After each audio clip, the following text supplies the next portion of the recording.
you should choose to learn BSL. Let's roll with the grounds that I laid just now. Not everyone learns a sign language to become a full-fledged professional. Even if you don't plan to become a professional, knowing sign language can give you an edge on your resume/CV. As we discussed just now, more and more businesses and services need people who know sign language in addition to their core skills.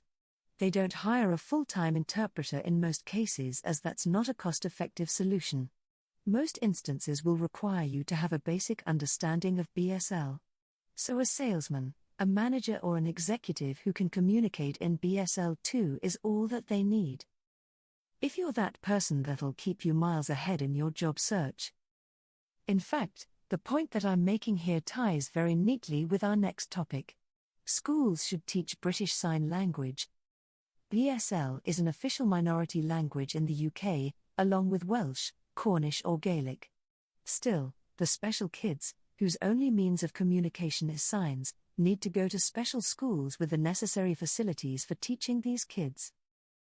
If these kids were to grow up in an environment where all kinds of kids learn together, it would help boost their confidence and mental health tremendously. But since they can't communicate with other kids, they won't feel at home in traditional educational institutions. So why not teach all the kids BSL right from their introduction to language learning? People have a misconception that kids can't really begin to grasp a new language until they reach a certain age. But in reality, even most babies can start signing in the range of 8 to 12 months of age. These initiatives will help the special kids integrate themselves into society faster and teach the regular kids empathy and the unity of all human beings from a